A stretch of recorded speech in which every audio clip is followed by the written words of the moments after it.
Kompas Petang berlanjut, saya Tifa Solesa. Presiden Prabowo Subianto melempar wacana kepala daerah kembali dipilih oleh DPRD. Alasannya, pilkada mahal. Prabowo melempar wacana kepala daerah dipilih parlemen daerah dengan mengiyakan pernyataan Ketua Umum Partai Golkar Bahlil Lahadalia yang mengibaratkan pilkada seperti pilkades yang biayanya tinggi. Kata Prabowo, dalam pilkada yang mahal, baik yang menang maupun kalah sama-sama lesu. Lalu Prabowo mencontohkan sejumlah negara yang gubernur atau bupatinya dipilih DPRD. Menurut saya, kita harus perbaiki sistem kita.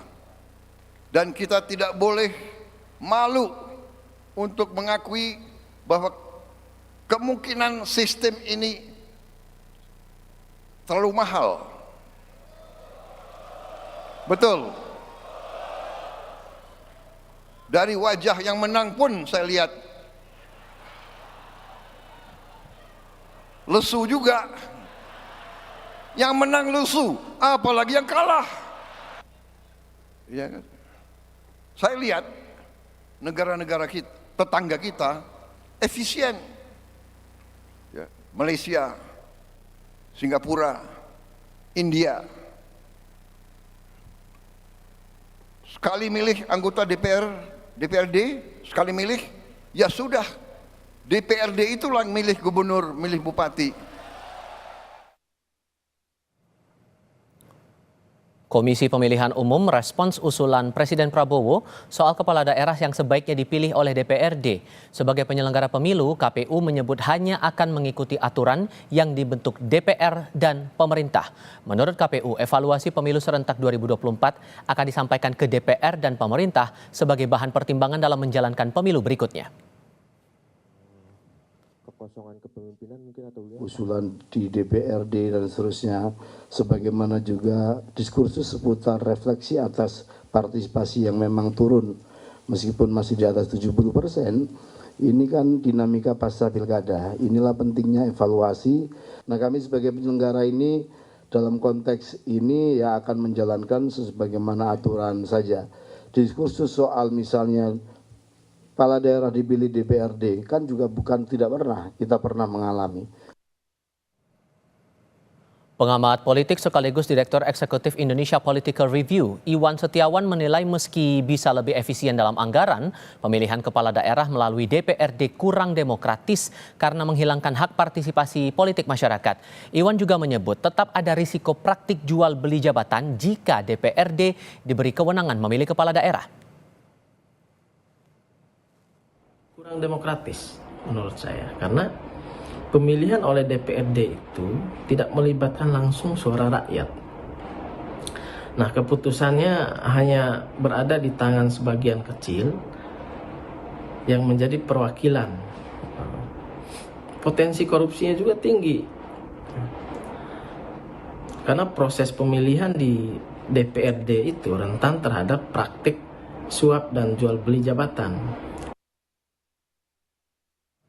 Menteri Hukum Supratman Andi Aktas menyebut pemerintah membuka peluang untuk mengkaji pemilihan kepala daerah melalui DPRD. Supratman menyebut wacana kepala daerah dipilih DPRD dilakukan secara tidak langsung sudah bergulir sejak era pemerintahan Presiden Joko Widodo.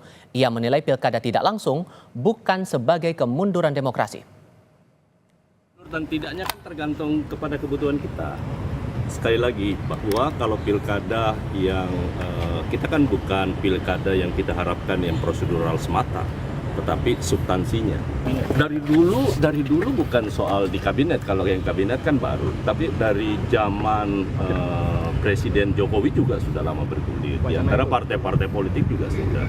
Tetapi sekarang karena menemukan momentum, kita baru selesai melakukan pilkada dan digulirkan oleh Ketua Umum Partai Golkar. Dan itu disambut oleh Bapak Presiden. Saya rasa sekali lagi ini wacana yang sangat baik untuk kita diskusikan menjadi sebuah diskursus untuk perbaikan pelaksanaan demokrasi di kita. Presiden Prabowo mengamini Ketua Umum Partai Golkar Bahlil Lahadalia soal mahalnya biaya pilkada. Presiden melempar wacana kepala daerah dipilih kembali oleh DPRD. Apakah mungkin kepala daerah dipilih kembali oleh parlemen daerah seperti era Orde Baru? Dan apakah mahalnya biaya pilkada cukup jadi alasan untuk mengubah pilkada langsung menjadi lewat DPRD? Kami diskusikan bersama Wakil Ketua Umum Partai Golkar Ahmad Doli Kurnia Tanjung, lalu ada juga Ketua DPP PDI Perjuangan Deddy Sitorus, dan pakar hukum tata negara Ferry Amsari. Selamat sore semuanya, apa kabar? Sore, Assalamualaikum warahmatullahi wabarakatuh. Waalaikumsalam warahmatullahi wabarakatuh. Terima kasih semuanya sudah bergabung. Bang Doli, begini, kalau melihat periodisasi dari pernyataan Pak Prabowo ini, muncul wacana pernyataan kepala daerah dipilih tidak langsung saja karena sebelumnya sudah hasil dari Pilkada Jakarta menunjukkan pasangan RK Suswono gagal. Apakah ini sebagai reaksi dari hasil kekalahan dari RK Suswono di Pilkada Jakarta, Pak? Ya, kita jangan a priori ya terhadap pernyataan itu dikait-kaitkan lagi dengan soal hasil pilkada. Jadi begini, poin pentingnya itu yang harus kita tangkap adalah kita harus mengevaluasi semua program, kegiatan, event politik yang kita lakukan. Nah, jadi poinnya itu adalah perbaikan sistem.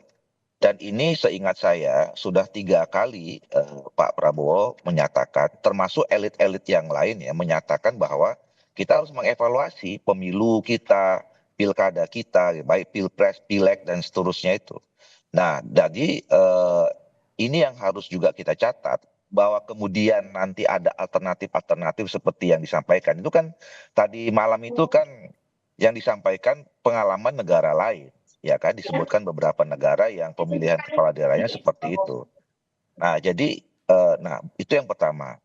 Kemudian yang kedua, kami sebetulnya ya dulu di Komisi 2 sejak 5 tahun yang lalu sudah mengajukan ini ya, mengusulkan supaya kita melakukan review ya terhadap sistem politik kita, sistem demokrasi kita, dimulai dengan sistem pemilu dan pilkada.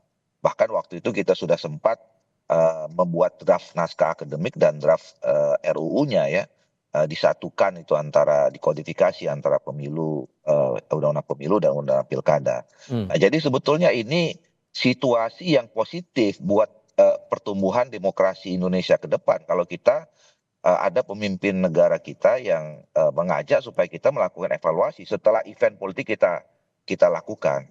Sorry saya potong di situ, karena kalau saya ingat juga dalam beberapa waktu ke belakang juga Bang Doli, ada pernyataan Pak Prabowo, kepala daerah ini sebetulnya perpanjangan tangan dari pemerintah pusat, sehingga ini bisa memudahkan konsolidasi kalau DPRD yang memilih langsung kepala daerahnya. Apakah itu motifnya kenapa kemudian pilkada tidak langsung ini kembali mengemuka? Enggak, yang merupakan kepanjangan tangan pemerintah pusat itu kan gubernur. Ya. Nah, sekarang heavy otonomi daerah kita itu memang kabupaten kota. Nah, ini juga nanti, tapi saya belum mau masuk ke substansi ya. Nah, yang ketiga tadi 3 hal ya. Nah, memang kami di Golkar ini juga sudah menjadi wacana dalam setidaknya 3 tahun terakhir ini, dan kemudian ketua umum kami juga menangkap bahwa ini penting setelah pemilu selesai, pilkada selesai. Jadi kami juga sudah ada tim yang melakukan kajian terus-menerus menindaklanjuti dengan apa yang dikerjakan oleh teman-teman Komisi 2 di periode yang lalu. Dan saya melihat perkembangan juga teman-teman Komisi 2 sekarang, terutama Pak Deddy yang aktif ini, itu berkali-kali juga itu bicara tentang soal evaluasi pemilu dan pilkada dalam rapat kerja DP-nya gitu. Jadi saya kira ini sesuatu yang positif buat bangsa ini. Bang Deddy melihatnya juga evaluasi itu dengan mengubah sistem pilkada kita jadi tidak langsung kembali ke DPRD, Bang Deddy? Iya, terima kasih. Yang pertama saya kira tentu evaluasi harus dilakukan. Evaluasi dalam konteks koridor yang disepakati bersama, peraturan, regulasi, undang-undang, dan seterusnya. Yang kedua, untuk ke depan saya kira perbaikan harus dipikirkan setelah kita mendapatkan evaluasi dari apa yang terjadi kemarin-kemarin. Itu basisnya saya kira. Karena kita ini punya kecenderungan dari satu ekstrim ke ekstrim lainnya gitu. Dulu kita kan mengubah pemilihan langsung DPRD menjadi pemilihan langsung oleh rakyat. Itu kan dengan banyak alasan, salah satunya juga soal money politik, soal transparansi, soal partisipasi rakyat gitu ya. Nah, di sisi lain sekarang terjadi lagi hal sama. Nah, persoalannya apa memang di situ tuh? Pertanyaannya kan itu tuh, kalau saya. Kalau saya mungkin, saya belum melihat draftnya atau apapun itu, ya, kita berpikir positif aja. Tapi kalau saya masih melihat banyak cara untuk memperbaiki pemilu kita ini supaya tetap mempertimbangkan dua hal tadi. Politik yang free and fair gitu kan, ada partisipasi publik yang kuat di dalamnya, tetapi juga ada kontestasi politik yang juga berlangsung secara fair and free gitu. Nah, ini kan konteksnya satu kalau menurut saya, ada banyak instrumen yang bisa dipakai. Tetapi instrumen itu semuanya akan berguna jika satu law enforcement-nya dulu nih. Kan gitu. Biaya politik yang besar itu salah satunya kan karena apa? Karena penegakan hukum kita nggak jalan kalau menurut saya. Kalau penegakan hukum jalan, nggak ada orang tuh main money politik gila-gilaan misalnya gitu kan. Terus Sehingga pilkada tidak langsung itu tidak menjawab persoalan itu tadi. menurut saya tidak. Yang kedua kan misalnya salah satu problem lagi di sana ya. Misalnya apakah perlu pembatasan misalnya maksimal jumlah partai untuk salah satu pasangan calon misalnya. Kalau misalnya kita batasi hanya 20 atau 25, kalau 20% misalnya tidak boleh lebih dari situ, maka ada 5 pasang calon yang akan berebut tiket misalnya. Itu dengan sendirinya akan mengurangi ongkos politik kalau menurut saya, karena kemudian rebutan suara itu menjadi sangat tidak mungkin didominasi oleh mereka yang hanya punya uang, misalnya begitu loh. Atau pembatasan-pembatasan yang dilakukan oleh undang-undang untuk misalnya soal kampanye. Bagaimana pembatasannya? Apakah difasilitasi oleh katakan oleh KPU misalnya? Jumlah alat peraga yang boleh, maksimal uang yang boleh dikeluarkan. Ya masih banyak sekali gitu. Jadi ya apapun itu saya kira presiden sudah bilang bahwa ini perlu dipertimbangkan. Kalau bagi kami, apapun yang diinginkan oleh pemerintah sekarang dan koalisi partai pendukung pemerintah, ya di Kim atau Kim Plus gitu ya, itu 84%. Kalau itu memang menurut pemerintah dan DPR menjadi satu kebaikan untuk bersama, saya kira apapun bisa terjadi gitu. Bang Ferry, nanti kita lihat konkretnya, tinggal nanti kita menyimak draftnya kalau sudah ada, lalu masyarakat sipil, kaum terdidik dan rakyat secara keseluruhan kemudian menjadi untuk mempertajam usulan itu gitu. Ditahan di situ ya Bang Deddy. Saya harus kasih kesempatan juga ke Bang Ferry karena ada komparasi juga yang diberikan oleh Presiden dalam pidato tadi malam. Ia mengkomparasikan Malaysia, Singapura, dan India menerapkan sistem seperti itu. Gubernur dan bupatinya dipilih oleh DPRD setempat. Apakah komparasi itu cocok kalau kita terapkan kembali di Indonesia? Gubernur dan bupati itu kembali dipilih oleh parlemen daerah. Tapi jawabnya nanti ya Bang ya. Kita lanjutkan lagi di segmen berikutnya. Usai jeda berikut. Kita lanjutkan lagi diskusi, Bang Ferry. Pertanyaan saya di segmen sebelumnya, komparasi yang dibawa oleh Presiden menyamakan dengan Malaysia, Singapura, India bisa menerapkan pemilihan gubernur dan bupati oleh DPRD. Kita bisa kembali ke sana atau tidak? Pertama, pernyataan Presiden itu kalau tidak ingin dikatakan punya banyak masalah pemahaman, atau memang beliau memang punya kepentingan politik untuk mengarahkan kita terhadap apa yang dikatakan. Pertama, kesalahannya ini masih bicara evaluasi, tetapi kesimpulan sudah disampaikan kemana-mana. Itu saja sudah tidak tertib dalam upaya mengevaluasi pilkada ini. Kedua, contoh yang beliau sampaikan itu kan salah. Malaysia itu sistemnya parlementer. Tentu modelnya ya seperti itu. India dan Singapura adalah sistem pemerintahan campuran. Dia ada penggabungan pola. Jadi 3 negara yang dijadikan contoh itu ngawur gitu ya. Tidak tepat, salah dalam memahami konsep bentuk sistem pemerintahan, dan itu bagi saya contoh-contoh yang dibangun dan dipilih untuk membangun alibi. Ketiga, soal biaya yang mahal sebagai alasan. Menurut saya itu juga alasan dan argumentasi yang bermasalah. Karena sebenarnya kita paham semua upaya memindahkan konsep pemilihan menjadi tidak langsung lebih daripada upaya konsolidasi yang lebih mudah memenangkan berbagai pertarungan.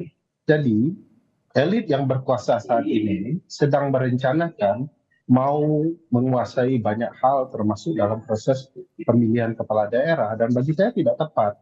ini tidak hanya merugikan teman-teman PDIP, tetapi bukan tidak mungkin teman-teman Golkar juga akan mengalami kerugian. Dan kalau kemudian ini bicara mahal, bukankah kalau kemudian demokrasinya menjadi tidak langsung dan dilakukan di parlemen, mereka juga akan mengeluarkan uang, hanya jumlahnya sudah bisa dikendalikan. Karena anggota parlemen tahu jumlahnya, kebutuhan anggaran untuk kemudian terjadi politik uang juga sudah bisa ditentukan. Anda mau Sementara katakan di bahwa publik, sebetulnya mau pilkada langsung pun sebetulnya bisa dibikin efektif efisien begitu? Kalaupun bisa, pada hal apa begitu agar bisa efektif efisien itu? ya, misalnya kalau mau bicara efektif, bukankah selama ini diketahui teman-teman penyelenggara membazirkan banyak anggaran negara soal kepemiluan? Bisa dilihat tiap bulan melakukan pertemuan di ibu kota, padahal melalui Zoom juga bisa dilakukan. Bisa dilihat bagaimana penggunaan pesawat jet untuk kebutuhan yang dirasa tidak perlu juga dilakukan. Teman-teman penyelenggara tidak efektif, bukan saja mereka bekerja tidak efektif dan efisien, mereka juga menjadi alat-alat kepentingan teman-teman partai politik yang dominan. Di titik tertentu kita bisa mengetahui itu membebankan banyak hal. Program-program mereka tidak tepat sasaran untuk penyelenggaraan pemilu yang baik. Oleh karena itu biaya mahal ini bukan soal pemilu langsung atau tidak langsung, tetapi soal kepentingan bagaimana mau mengendalikan seluruh hal secara terpusat, dan kedua membuka ruang orang-orang tertentu dapat menjadi kepala daerah. Saya tidak terbayang kalau ini juga bagian dari jalan agar anak mantan presiden juga punya kesempatan untuk menjadi kepala daerah jauh lebih mudah. Dan ini kan sekali lagi bicara nepotisme dan relasi kekeluargaan. Masalah hak memilih dan dipilih juga dikritisi di sini Bang Doli kalau kemudian wacana pilkada tidak langsung ini kembali mengemuka. Gimana posisi Anda, terutama Anda di Komisi 2 di fraksi Partai Golkar untuk saat ini? Iya, saya setuju ya bahwa kita ini harus mulai dari evaluasi gitu. Isunya apa saja tuh. Dan saya termasuk orang yang dari dulu mengatakan bahwa isu soal politik biaya tinggi itu harus kita jadikan pertimbangan untuk kita hilangkan. Nah, caranya bagaimana gitu, itu yang nanti kita akan cari. Apakah kemudian kita belum bisa menyimpulkan ya, apakah misalnya mengurangi biaya politik tinggi itu harus kesimpulannya merubah langsung pemilihan kepala daerah itu ke DPRD. Kita belum sampai ke situ. Tapi intinya adalah politik biaya tinggi ini sudah membahayakan, ya.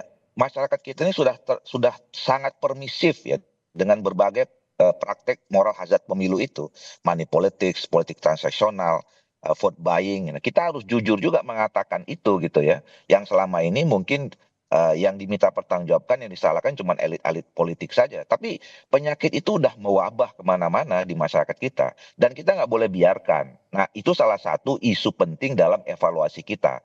Nah, untuk mengatasi itu seperti apa gitu ya. Nah, nanti kita cari banyak sebetulnya. Tadi saya melanjutkan ya. Kalau kita bicara tentang pelanggaran pemilu misalnya. Memang di undang-undang kita baik 17 7 2017 ya, 10 2006 itu memang sangat minim pasal-pasal atau ayat-ayat yang mengatur soal bagaimana kita menghilangkan praktek-praktek moral hazard pemilu tadi itu. Ya, mungkin bisa jelas salah satunya itu ya, bagaimana pengaturan tadi ya soal pencalonan, soal kampanye, soal alat peraga dan segala macam itu diatur lebih rigid. Pelanggaran-pelanggaran sanksinya pun juga harus lebih tegas gitu misalnya. Bisa jadi juga begitu. Makanya kalau saya melihatnya bahwa apa yang disampaikan tadi malam itu adalah sesuatu yang penting membangun kesadaran kita bahwa kita harus melakukan evaluasi terhadap sistem demokrasi kita mulai dengan sistem pemilu. Kalau Bang Deddy apa yang kira-kira Gimana Bang? Sorry. Saya boleh merespon pernyataan Bang Doli ya. Singkat aja Bang. Pertama, menurut saya kesimpulannya jauh tidak tepat. Ya. Kalau ada money politik kok yang disalahkan adalah hak pilih daulat publik. Kenapa juga tidak disalahkan partai-partai yang belum selesai Bang. Partai-partai juga harus disalahkan. Kenapa? Menggunakan uang untuk mempengaruhi pemilih. Dan ini juga harus jadi koreksi. Bukankah ada sanksi di dalam pasal-pasal pilkada maupun pemilu soal membeli suara ini? Kenapa kemudian ini yang tidak diterapkan? Padahal itu akan memperbaiki, membangun biaya jauh lebih rendah agar teman-teman kandidat juga tidak terbebani dengan berbagai biaya. Jadi menurutku kesimpulannya juga harus seimbang ya.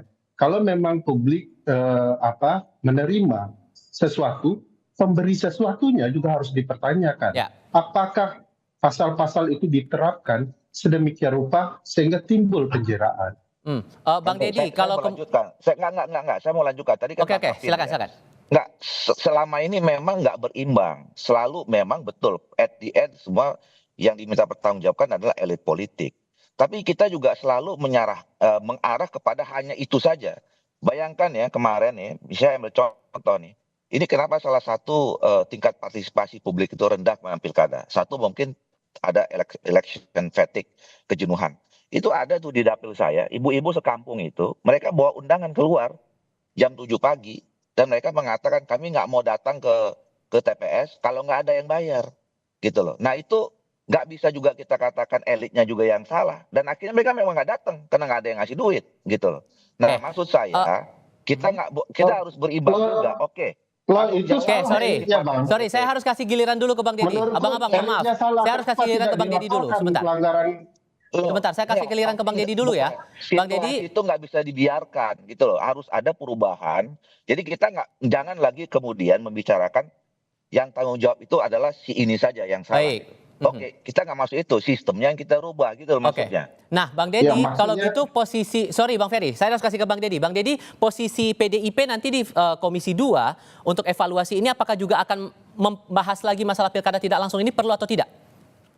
Ya, tadi kan saya sudah bilang ya, kami kemarin di rapat terakhir dengan penyelenggara pemilu kan sudah minta supaya nanti Komisi 2 mengadakan evaluasi terhadap pelaksanaan pemilu kemarin bersama Bawaslu, KPU, dan Kementerian Dalam Negeri yang menjadi mitra kami gitu. Nah, kami baru bisa mengambil sikap dari situ, belajar dari situ, ya, juga menerima masukan dari para akademisi, dari para intelektual, dan dari para teman-teman partai politik juga, supaya kemudian kita bisa mendapatkan rumusan yang terbaik gitu. Dan sejauh ini sikap fraksi udah ada belum, Bang? Kenapa? Sikap fraksi udah ada sejauh ini atau belum masalah pilkada tidak langsung? Belum lah, orang ini baru dilontarkan tadi malam, terus kita punya sikap fraksi itu gimana ceritanya? Urusan Republik nggak bisa diputus kayak gitu, brother.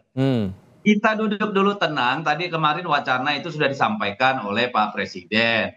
Kita tunggu bagaimana sikap resmi pemerintah, kan gitu nih. Namanya wacana kan kita nggak perlu berlebihan juga.